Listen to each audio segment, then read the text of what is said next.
sumali Mhm. sa net metering scheme program ng Meralco at iba pang electric cooperatives.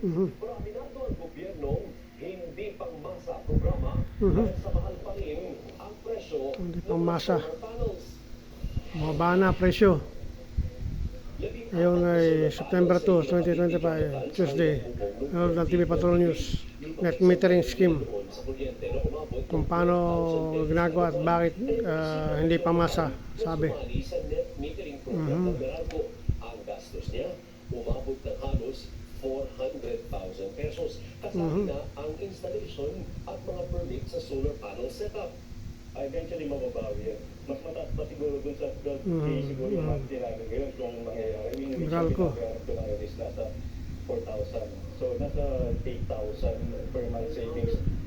Ang net metering system ay ang paggamit ng mga solar panels para mag-generate ng sariling kuryente at consumer. Ayan. Ang sobra ay nabibenta Nabalik sa utility grid, power grid. na ang benta naman ay ipapawas Kalahati lang, 6.83. sa karanasan ni Jonathan. Generation mabilis charge. lang ang pag-a-apply niya sa net metering. Hindi gaya ng iba na inaabot ng 3 buwan hanggang 1 taon. So sa akin ako yung nag-process.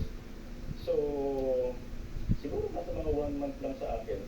Pero Sus, sa ngayon, 1 nasa month. 1,000 customers pa lang ng Meralco ang kasali sa Oh, tinatawag 16,000 na metering program.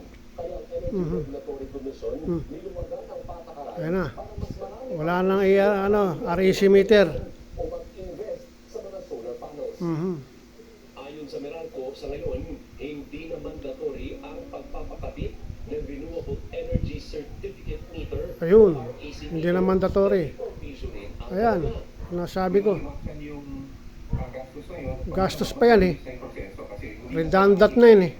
yung pag-install ng REC meter para energize yung net metering. Dahil sa mas pinadaling proseso, umaasa ang Meralco na dadami ang mga customer. Nasabi ko na eh. Ayan ang sinasabi ko.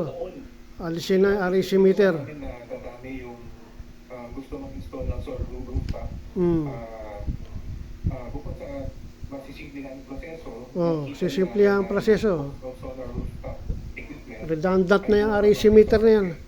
Nire-require ng ERC. Government agency. Kaya dapat i-simplify na lang yung net metering application. Net metering. Ayun ka po. Para sa 1 kilowatt power.